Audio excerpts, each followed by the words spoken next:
Assalamualaikum warahmatullahi wabarakatuh. Pada kesempatan kali ini saya akan membawakan materi dengan berjudul metode harga pokok produk bersama dan produk samping. Sebelum kita masuk di materinya, izinkan saya memperkenalkan nama saya Muhammad Alfi Bashar dengan NIM 312240005. Nah, kita langsung saja ke materinya, di mana pengertian pokok produk bersama dan produk samping. Di dalam akuntansi biaya, proses produksi suatu perusahaan seringkali tidak hanya menghasilkan satu jenis produk saja dari satu bahan baku dan satu rangkaian proses produksi. Bisa muncul beberapa jenis produk dengan nilai ekonomi yang berbeda. Nah, pengertian produk bersama, dua atau lebih produk yang dihasilkan secara bersamaan dari suatu proses produksi yang masing-masing memiliki nilai ekonomis yang relatif signifikan.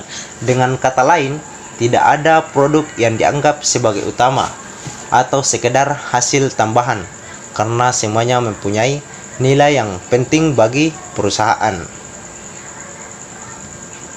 Nah, adapun ciri-ciri produk bersama yaitu dihasilkan dari satu proses produksi yang sama. Misalnya, dari proses pengelolaan minyak mentah dapat diperoleh bensin, solar, minyak tanah, dan aftur. Nah, kita masuk di produk samping atau byproducts. Produk samping yaitu produk yang juga dihasilkan dari suatu proses produksi, tetapi memiliki nilai ekonomis yang jauh lebih rendah dibandingkan dengan produk utama atau produk bersama. Nah, kita masuk di metode harga pokok produk samping, di mana ada dua metode. Metode pengakuan pada saat penjualan atau sales method. Yang kedua itu metode pengurangan biaya produksi atau cost reduction method.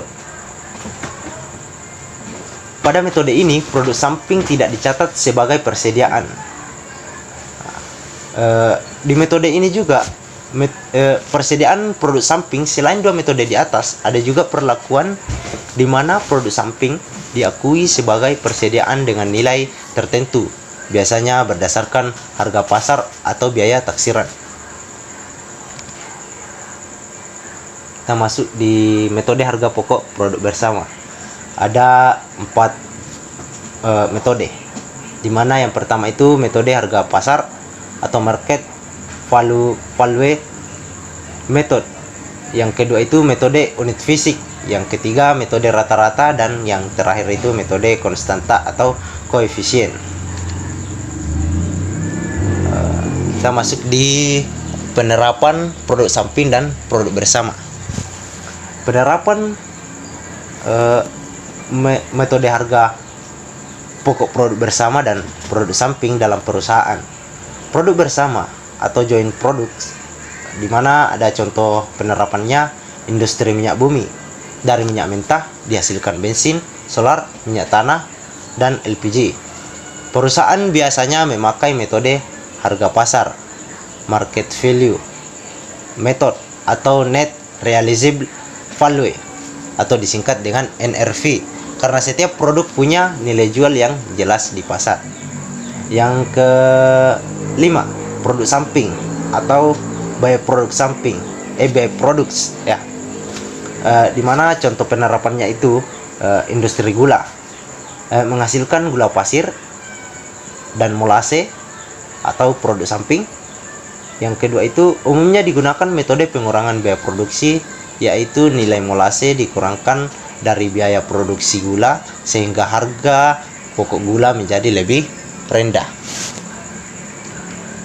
Nah, itulah tadi yang bisa saya paparkan, di mana kita dapat mengambil kesimpulan metode harga pokok produksi bersama dan produk samping itu merupakan bagian penting dalam akuntansi biaya, karena mampu memberikan gambaran yang jelas mengenai alokasi biaya produksi. Produk bersama adalah dua atau lebih produk yang dihasilkan dari satu proses dengan nilai ekonomis signifikan.